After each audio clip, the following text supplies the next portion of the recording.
For that. Wonderful. Excellent.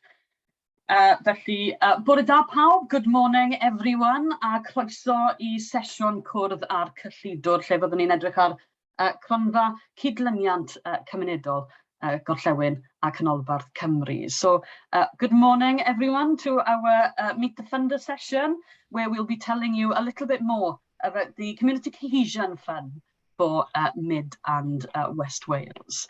Now, os allwn ni cadw cwestiynau, unrhyw cwestiynau tan y diwedd, we'll keep any questions until the very end of the session. So if you've got a question, please share it in the chat column or make a note of it, and we'll make sure that we've got plenty of time in the end to run through any questions. Felly cwestiynau ar y diwedd, os allwch chi wneud nodiad o'r cwestiwn neu rannu fe yn y column chat, allwn ni ddod i'r cwestiynau ar diwedd y sesiwn. So, my name's Cyllidwr, then yw Cyllidwr, a dwi'n prif weithredwr yn CAFO. I'm CAFO's Chief Officer, and again a reminder, if you're not contributing, please can you mute yourself so we limit any background noise. Os allwch chi fynd ar mute, bydde na'n fantastic. Felly, ewn ni'n syth mlaen at y cyflwyniad. We'll go straight into the presentation. And Kay, I think you're kicking us off. Thank you, Hazel. That's great. Hi, thanks for coming along today. It's great to have so many of you here interested in finding out more about our Community Cohesion Project Small Grant Fund. So for those of you who don't know me, my name is Kay Howells and I am the Community Cohesion Coordinator for Mid and South West Wales. And I cover Carmarthenshire, Ceredigion, Pembrokeshire and Powys. Also within the team, and they're here today, are the cohesion officers. We have Sarah Bowen covering Ceredigion and Powys, and Paul Davis, who covers Carmarthenshire and Pembrokeshire. So we are here today to provide you with some information about our small grant scheme. And really what this is, it's designed to create opportunities to enhance cohesion within our communities. Now, some of you might be unfamiliar with the term community cohesion, so I thought it would be useful to give a brief overview as to what that means and also some of the work that the team are involved with.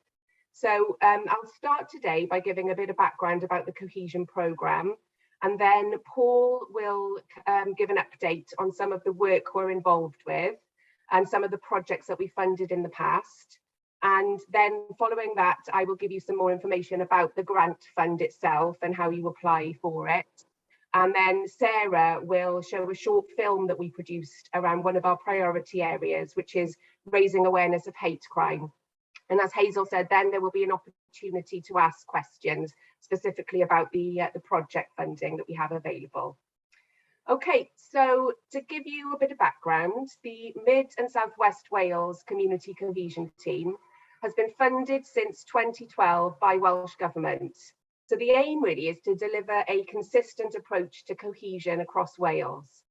So the three of us have been in post since 2019, and that's when teams across Wales were expanded. And now at the moment, there are 8 community cohesion teams across Wales, all covering different regions.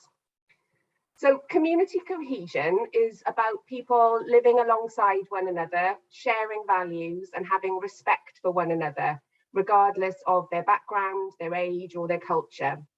It's also about valuing difference and diversity and ensuring that all people feel safe in their communities.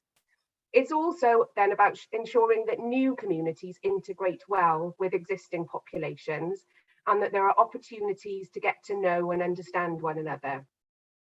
So our region has a diverse population, and we all have a collective responsibility to ensure that every community member is treated equally, that they feel included and that barriers are removed so that everyone can participate fully within the community.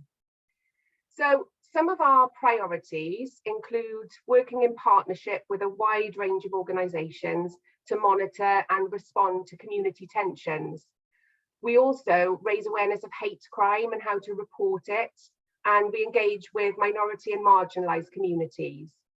We have been involved recently in supporting people arriving from Ukraine to Wales, And we also coordinate campaigns on behalf of the 4 local authorities around things like Refugee Week, Hate Crime Awareness Week, Holocaust Memorial Day, and Gypsy Roma Traveller History Month. We also get involved with community events, and we support on equalities issues, and we work with partners to overcome issues facing our communities. We're also involved in communications with a wide range of community, and we research into issues that might impact on our communities, such as COVID more recently, and then previous to that we did some work around Brexit as well. So we have been funding community cohesion projects now across the region for a few years, and we've supported over 30 projects so far. So what I'm going to do now is just hand over to Paul, who will go into a bit more detail on some of the projects that we funded in the past, and hopefully that will give you an idea of the type of projects that have been successful with their applications. So over to Paul, thank you. Thanks, Kay. Hello, everybody. I'm Paul. As I say, Kay's introduced me. I cover Carmarthenshire and Pembrokeshire. What I'm going to do, I'm going to give you 3 examples of previous applications to the Cohesion Fund. The first one is called Friends and Neighbours Together, and they're a Llanelli-based group. And FAN stands for, obviously, Friends and Neighbours Together, and they're an independent charity, and they hold weekly meetings in Llanelli, Swansea, further afield, in a friendly and relaxed way where local people can attend and talk and listen and enjoy each other's experiences about life, etc., etc. So the FAN network put an application into us in 2021 in order to enhance their meetings. Their first proposal was to build an existing FAN network in Llanelli, train facilitators, and then hold more community events and a community event within Llanelli itself, within Zion Church. So we went back to the FAN network and said, what was the need for this? And they came back and said, our proposals include celebrating diversity, community and capacity building, and communities working together. So they identified a venue, and so we went back to them and said, how will you publicise this? Through word of mouth, through existing organisations in Llanelli, and then flyers and Twitter and Facebook campaign in Polish, Korean and Arabic languages. So the outcome of their application was at the start of the project. They give us their aims and objectives, and I went along to one of the meetings, and it was very, very successful within Llanelli. It was held once every week on a Thursday morning at a particular location in Llanelli, where individuals would come round from all over the world, were now resident in Llanelli. A lot of them were lonely, had communication problems, languages, etc. So the facilitator, he gives a bit of a brief at the start of the meeting and says, right, we go around the table, each individual has a minute to talk about anything they like. And throughout that sort of process, it increases their confidence, they make friendships, and sort of integrate within community a lot quicker and a lot easier than they would have. The second application that came to us was a group called, again based in Llanelli, called People Speak Up.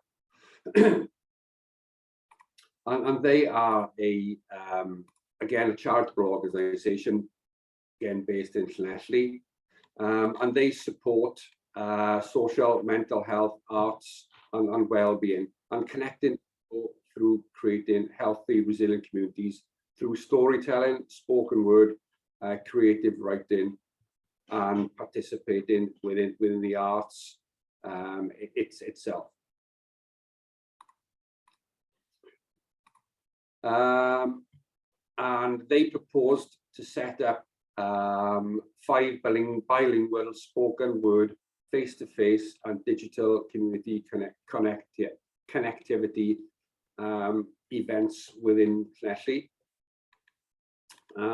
starting in October 2021. And the brief from them was the power of sharing their own stories will be different across communities, together with it, and develop a sense of understanding, respect, and promote diversity, inclusion, and create a sense of togetherness. A part of that bid was to employ a number of professional storytellers, poets, musicians, and writers from culturally diverse backgrounds to come into Llanelli and share their work, which will in turn create conversations in the community, and events will be run on various subjects, and people would give their experiences on oppression, disconnection, loneliness, and post-COVID, their lifestyle and how COVID affected them. And all this would be done within a sort of friendly atmosphere, over a chat, cup of tea, and some cakes, etc., etc. And that kicked off in October 2021, when an individual called Phil Oakley came in.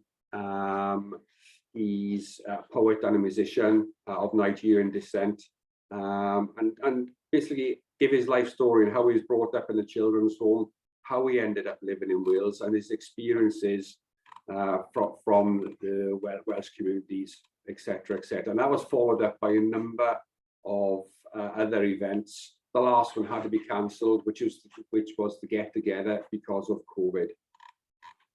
And the third one I'd like to give you a quick update on was part of the Ceredigion County Council Support and Prevention Rural and Mobile Hate Crime Awareness Project. And this particular project focused on 16 to 25-year-olds. And the brief that they give us was they wish to live a healthy lifestyle, mentally and physically, improve their independence and resilience, and the local authority would support them in sustainable employment and training and education by improving their confidence. Now, these individuals were part of a cohort of individuals who didn't attend school. And as a result, they felt left out. They lived in a rural community, and they said they needed bringing back into the fold. And the objectives for this were again, fostering good relations by developing events and bringing people across the different communities together. And what they did did a film on Hate Crime Awareness Week and Learning Disability Week, and they incorporated that into a film they made relating to hate crime. And they did 7 performances which were delivered to young people, again, their cohorts from different communities across Ceredigion. And the feedback from that was actually very, very, very good. It was quite interesting, really, because apart from becoming more technically involved and advanced and gaining experience, their confidence really, really grew. And that was their step back into various communities and communities itself. And that was part of our feedback relating to the Cohesion grant. So, I won't go into detail. I've spoken for long enough, and I can hand back to Kay now. So that's a little bit of a flavour of what the 3 previous applicants we've sponsored. Thanks, Paul. So as Paul said, that's 3 out of over 30 that we funded over the last couple of years. So just obviously you're here today to find out about the process that we've set up for applying for this particular fund and what the sort of things that we're looking for. So I'll give you an overview of our small grant fund. We're funding projects up to £1,500 per application to develop projects that help to create cohesive communities. So the fund will support projects that meet one of the following priority areas. We're looking for projects that could develop events or safe spaces to bring people from different communities together. And that could be either virtually or in person or a blend of the two. And these sorts of events could look at promoting integration, including new communities such as recently resettled refugees from Ukraine, Syria and Afghanistan. So that's one of the priority areas that we're looking at this year. We are then also keen to see applications which raise awareness of some of the campaigns that we support. So things like Hate Crime Awareness Week, which takes place every October, Interfaith Week, Holocaust Memorial Day, International Day of Disability, Black History Month. Those sorts of kind of key campaigns that we promote and that we support as a Cohesion team. We then are also looking at projects which have a specific focus on hate crime awareness and perhaps bringing people together to share information around what is the hate crime and how to report it, maybe involving partners. I know that in previous applications, agencies such as Victim Support have kind of helped to add value to applications and come along to events to share some of their sort of experiences as well. We're also looking to engage with diverse groups to promote community cohesion and to mitigate community tensions. So perhaps you come from a community where there have been some issues or tensions taking place. Well, there's an opportunity to kind of look at solving some of those issues or helping to mitigate some of those through using some of these funds. And then also, finally, we're looking at projects which support communities with needs such as the cost of living crisis. So we could be looking there at projects which bring people together to look at things like cooking on a budget, or perhaps events which bring agencies in to provide advice on finance and support during this difficult time that all our communities are going to be facing.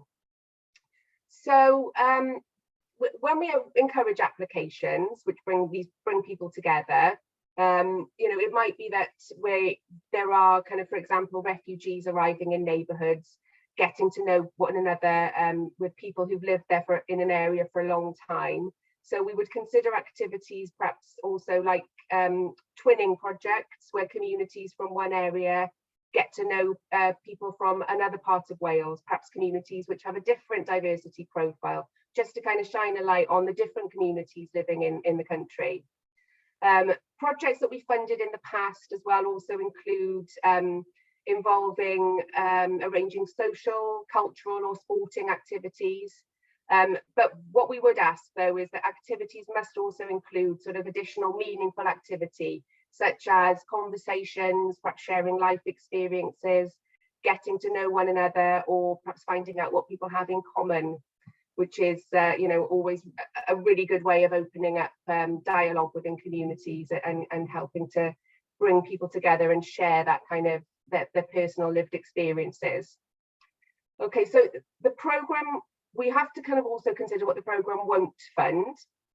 So the programme won't fund the following.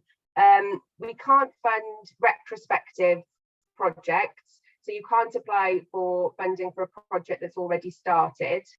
And perhaps you've run out of money or something like that. We can't kind of infill project funding in that way. We can't fund applications for the same project year on year, which has been previously funded. We can't also have more than one application from the same community group within a 12-month period. We're trying to encourage kind of a wide and diverse kind of mix of communities to access our funding. We can't fund individuals as they would not be a qualifying organisation. We also can't fund projects which involve working with young people or vulnerable adults where the applicant can't demonstrate suitable checks or DBS records are in place. So that's very important that side of things is taken care of when making applications, working with young people and vulnerable adults. Projects also need to hold relevant insurances, the organisations that are hosting them. So all projects must be adequately insured, such as kind of public liability insurance, and it is the responsibility of the organisation to ensure that their project is suitably covered. We also can't cover things like building costs or projects which are mainly about buying goods. We've had a lot of applications in the past, for instance, which has been specifically around sort of buying in, say, sporting equipment. What we can do, we can include the buying of goods in a project, but the focus must be on the engagement or the bringing of people together rather than just on the purchasing of items. And then we also then can't fund projects that have kind of a high or a disproportionate administrative or management cost. We have to see that it demonstrates really good value for money in terms of actual engagement with communities. Okay, so the funding, the application process is open now, and we are looking to receive applications by the end of August this year. And then the funding itself will need to be spent by the 28th of February 2023.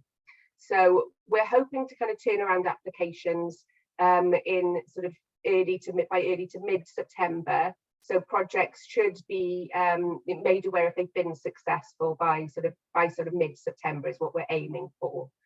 So yeah, that's basically it. That's an overview of the fund.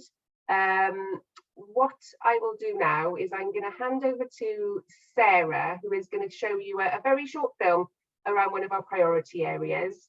And then after that, we will open up for questions. Thank you.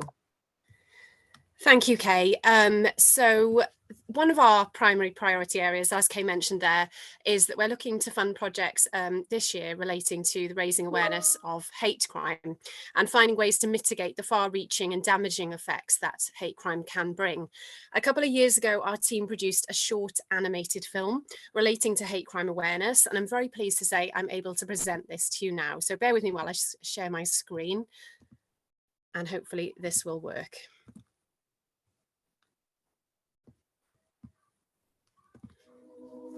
In 2019, there were over 100,000 hate crime offences in England and Wales, and many more went unreported. Hate crime is always unacceptable and will not be tolerated anywhere. So what is hate crime?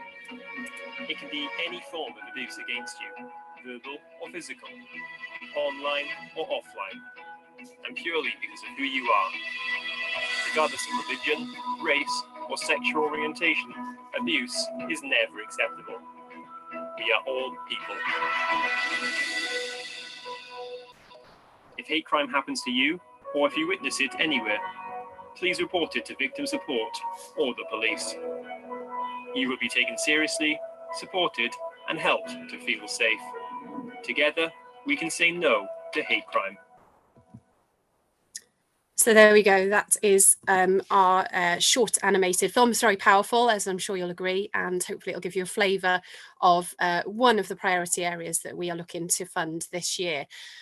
So I'm pleased to say now that we're at the stage where we can start accepting questions. We have had a few already in the chat box, which is fantastic.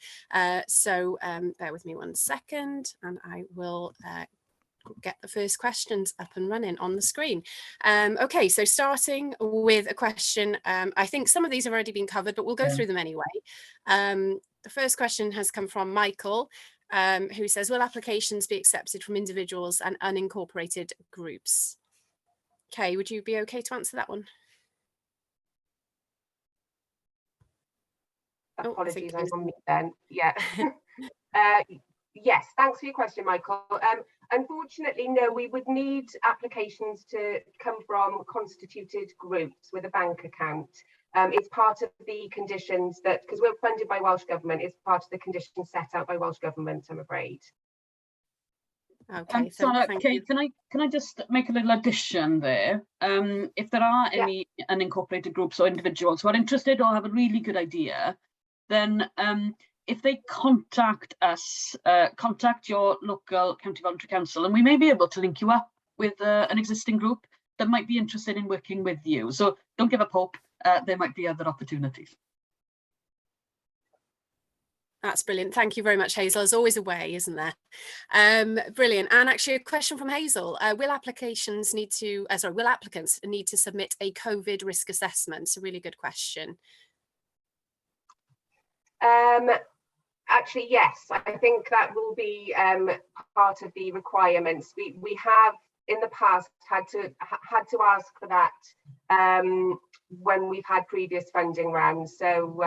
Yeah, I think it's really helpful to have a bit of a plan B when it comes to COVID. Hopefully it won't need to be utilised, but you never know. So yeah, I think it is helpful just to have in the back of your mind kind of what would happen in the event of any face-to-face events and things like that not being able to take place. Yeah, it makes a lot of sense. I know, obviously, you know, we're in a much better position than we were last time we had the funding open, but it certainly would make sense to have that as a mitigation just in case. Diana asks if how much the funding is available. I believe that Paul has answered that one. £1,500 per application is what we're looking for. Obviously, you don't have to apply for the full amount if you don't want to, but there is a section on the application form for that, I believe. And Diana also asks if schools can apply, and yes, they certainly can. We've had applications in the past from schools. I'm right there, aren't I, Kay? Yeah, that's fine. Yeah, brilliant. Okay. So Emily asks, would applications for one-off events be considered? Yeah, I mean, it's just about kind of justifying, you know, the purpose of the event and, you know, what the impact is going to be. There's a series of questions in the application forms which kind of ask for that sort of information, and, you know, it would certainly be considered if you feel that there's value for your community in hosting a one-off event. Then it would be something that, you know, we would look at. Fantastic, thank you. Diana asks, what was the spend by date? End of financial year, is that right, Kay? End of February, we've put on the application process, yeah. Okay, end of February 2023. And I think that's all. Oh, hang on, we've had another one come through, a couple come through actually from Anne. How many applications are we accepting for this round of funding? And do you mean how many we will be funding? Well, it depends really how many, what level of funding people are, people are requesting, because very often we have applications where people apply for quite a small amount of funds, maybe sort of £500. So that obviously, if we fund quite a lot of projects around that sort of mark, then we're able to fund more projects. So it really just does depend on, you know, what bids we have really. Lovely, thank you, Kay. Liz asks a really good question. If community halls are wishing to organise events, would their hall hire costs be eligible for funding? Again, you know, if you can demonstrate value for money within your application, then it's all going to be considered really. If there are, you know, no other suitable alternatives, for instance, to host events, which would, you know, be free of charge for the organisation, then applications, of course, would be considered on a value for money basis. Yeah. Great. Okay. And Diana asks, how big is the total pot available? We are, I don't have the definitive figure to hand, I'm afraid, because it just depends on a number of factors within our organisation. Okay, thank you very much. Sean, with the cost of living priority, would the application be open to all members of the community impacted by fuel costs, etc.? I'm not sure. If it was a constituted organisation, absolutely. And as Hazel has suggested, perhaps if organisations or individuals aren't constituted, then there may be opportunities to join with others. I'm not sure. Do you want to explain that a little bit more, Sean? I'm not sure exactly what you mean by open to all members of the community. If you want to come in and speak, Sean, that's absolutely fine, or you can write it in the chat box. It's entirely up to you. No. Unless I've answered your question. Yeah, no worries. Okay. If there is any further kind of explanation that you'd like, Sean, if you just pop a note in the chat, we'll come back to that one. Diana says, can transport be covered as this is a big expense now? Yeah, again, it's down to just kind of justifying, you know, what you need to spend the money on for the project to run successfully, and we do appreciate, you know, that we're talking about our region being sort of predominantly very rural. So we, you know, if it's justified and deemed to be appropriate to the project, then that would be considered. Perfect, thank you. Liz says, especially in terms of Hall's energy costs rising rapidly this autumn and winter, funding will be a huge help. More of a comment really than a question, but absolutely, I think we can all agree on that one. It's definitely a need there. And Anne says, would the funding cover road closures for an event in the town centre?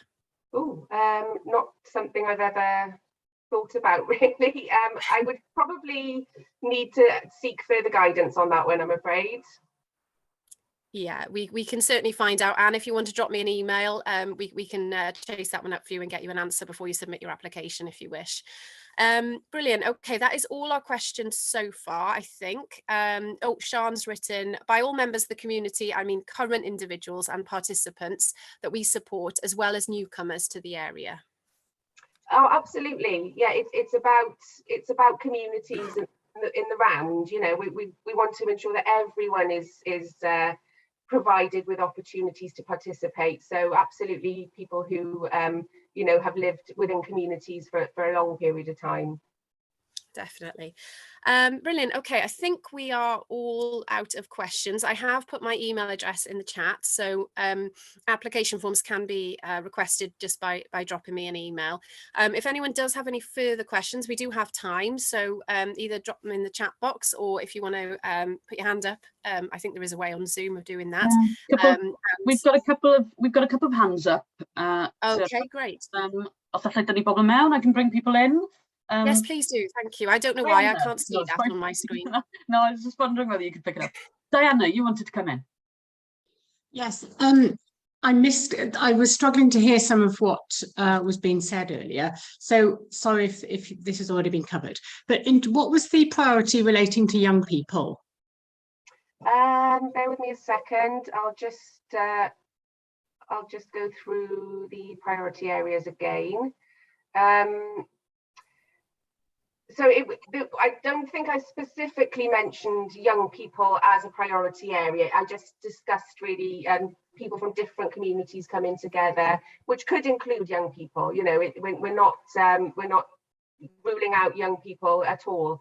It's just about bringing communities together from different backgrounds. So we talked about resettled refugees from sort of Ukraine, Syria, Afghanistan. We talked about priority area being sort of hate crime awareness raising, so that could involve young people involved in that sort of activity, helping young people with, you know, we talked about mitigating community tensions as well. So it might be that young people are involved in helping to kind of support some of that work. So the thread of young people, I think, would run through all of the priority areas really. Okay, thank you. Because my question actually is regarding, I also asked a question about a school. So the project I've got in mind is it's to create more engagement in the school with parents and the school, but also to have team building days and to raise confidence, because the school at the moment is a little bit low in terms of morale, I suppose, coming out of COVID again. And there just seems to be no cohesion in the school. It used to be a really beautiful little community school. It's a high school. So I just wondered about whether team building activities, trips, you know, maybe the twinning thing could fit into this, but trips and project days and art projects and that kind of thing, just to try and get and getting the parents in as well to do some fundraising, because the PTA hasn't been active for 3 or 4 years. And so, you know, that it's around that. So in terms of the diversity of the population, I can't really say for this little town. It's a border town, but so that was my question. So it would be very much about community cohesion, but it would be around the school, and it would be that the kids have been asked whether, you know, what they would like to see happen. And so this teacher who approached me is very keen that something is now going to happen, rather than it just not go anywhere. So they've mentioned, you know, all sorts of different things, you know, sports activities and project days and team building and, you know, the getting the DV stuff up and running again so they can actually go out and do some activities. So it's that kind of thing, and do some fundraising so they can have some, you know, some hoodies, some end of year hoodies, and that kind of thing. Okay, I should imagine if some of those activities hit your priorities, then that would be an application that you would consider. Yeah, absolutely. I think, you know, what you're talking about is building the community back up, really, and bringing a sense of achievement and self within that community. So yeah, have a look at some of the priority areas. We can send out all of the information pack, which will be everything that we discussed today, and you know, have a think around some of the areas that we've been discussing. But as long as you can kind of I mean, from what you're saying, it sounds as if you can kind of bring things back to what our priority areas are. Happy to chat with you further outside of the meeting as well, Diana, if you want a little more opportunity to talk about shaping it. But yeah, I'm sure it would be an application that would definitely be considered. Excellent. Right. Thank you, Thank Diana, you very much for that question. And I just wanted to double check, clarify something that Julie's put in the chat column as well. Kay or Sarah, I don't know whether you can come back on this one. Julie's making an assumption that Diana's question may be referring to the fact that you won't accept applications run by young people or vulnerable people. I think Julie might be referring to one of the things that I discussed was about making sure that that necessary DBS records are in place. We talked about you can't involve the project can't focus on young people unless the applicant can demonstrate that DBS records are in place. So yeah, it's not that young people can't be involved or help to kind of run, you know, run events as part of the project. It's just that the project leaders would need to be properly checked, and that would be the responsibility of the applicant. And have various policies in place. Pardon? And have various policies in place. Yeah. Safeguarding. Yeah, excellent. Yeah. Thank you. Wonderful. Jessica, you wanted to come in. Yeah, 2 points. One was there was a comment that's come from Gitty, I think directly to me, which was would the purchase and preparation of foods be included in funding or funded to bring people together? So I'm assuming. Yeah, again, as long as it's kind of contextualized in a sort of a wider bid and you can demonstrate what the outcomes of that process are, you know, we are quite happy for some of the funds to be spent on resources to enable the project to take place, but it needs to be underpinned by that kind of wider cohesive kind of element of the project. Yeah. Great. And sorry, secondly, was just to come back to Michael's point, and just to clarify, you said that unincorporated, do you mean unconstituted? If an unincorporated organisation has a separate bank account, constitution, insurance and everything in place, I'm assuming they would be funded rather than... Could you repeat that, please? Sorry. Sorry, if an unincorporated organisation has a constitution and all the correct insurance in place, they would be eligible. You use term unincorporated rather than unconstituted, and it's just a but I think that's what Michael was saying, because lots of community groups are unincorporated, but they have a constitution, they have the separate bank account, but they're not a legal structure, so they're sort of unincorporated but not unconstituted. Sorry to jump in there. Yeah, that's exactly what I meant. I was questioning the legal structure. Thank you. So just wanted to check that was the case, that it's unconstituted groups aren't eligible to apply. I will come back to you with a clarification on that point, if that's right. Okay. Sorry, it's just Brilliant, thank you. Michael, if you wanted to drop me an email as well, so we make sure that question isn't lost, and then we'll be able to get back to yourself and Cheska with that clarification, if that's okay. Anne has written a statement in the chat about a couple of projects that she's involved in, and I'm sure that we'd be thrilled to hear from you and to receive your application so we can find out a little bit more about those projects. So thank you very much for that. Do we have any other questions or any hands up? No more, is it? Are we all okay? I can't. And if we've got any else? Yeah, and if there's any comments or questions about community cohesion more widely as well, we'd be happy to answer those. So this is your opportunity to do that. Any other questions at all? I think we're all out of questions. Oh, hang on. Yeah, Julie, that's absolutely fine. Thank you for your message there. If you want to drop me an email, so I have your email address and we'll be able to respond with clarification on that one. Kay, can you just confirm again the closing date for applications, please? Yeah, it's the 31st of August. So just less than a month to get those applications in. Hazel, Cheska, if I could just ask again if my email address could be shared with all the participants today, if that's possible, just so that everyone has that opportunity to send me an email and request an application pack. I know there have been a few requests, but if they can all kind of come through to an email inbox, that would make life really much easier for me to keep track of everything. Brilliant. Well, I think that is everything. Oh, hang on. We have another question. How soon will we know if applications are successful? So good question. Thank you, Emily. Yes, so we are aiming to let applicants know by sort of mid-September. We're hoping to turn around the applications in the early part of September. So that's the aim. Obviously, if we get hundreds and hundreds, then it might push it back a little bit, but the aim is mid-September. Lovely, thank you. Anne, will the email to the application be sent this week? Again, Anne, if you drop me an email and request that application pack, it will be sent to you immediately as soon as I get your request. I have had a couple through already during this meeting, so they'll be sent off later on today, so or as soon as this meeting is finished, in fact. Lovely, thank you, everybody. I will pop my email address in the chat again, 1 second. Quick off the mark. People are quick off the mark, Sarah. They are, it's good to see. Brilliant. Well, if no one has any more questions, I will just hand you back to Kay then to say our final farewells. Thank you. Yeah, thanks Sarah, and thank you everyone for coming today. And I know you might be a bit on the hoof today. If you think of questions after this meeting, by all means, please do get in touch with either myself or Sarah.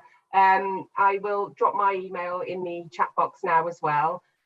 So yeah, we're happy to have sort of more informal conversations with anyone who just wants to have a bit of a chat around any potential applications. But if there are no more questions, then just like to say thank you all for coming, and best of luck with the application process. Thank you, Kay. Diolch, Kay, Sarah and Paul. We'll make sure that when we're sharing the link as well, that we make it quite clear, Sarah, that they contact you directly for the application pack, so that nobody misses out, so that we make that very clear.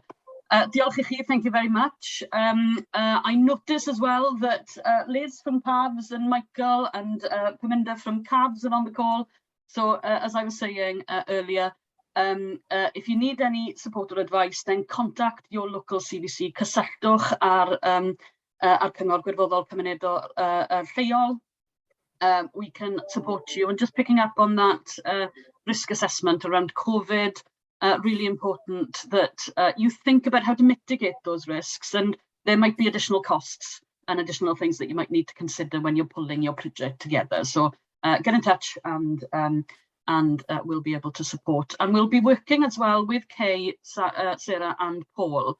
If they are inundated with applicants, then we've always got Funding Cymru, which has access to a great number of grants that may be able to support you. If you don't quite fit the criteria for Kay, Sarah and Paul's fund, there are always opportunities. As we were saying earlier, Kay, it's a good idea. We'll get it funded somehow, and we'll work with the team just to make sure that you're being pointed to the right direction. Felly, diolch yn fawr am amser. Fantastic session, really brilliant questions. And good luck, everyone. Pob lwc, pawb. See you soon. Thank you.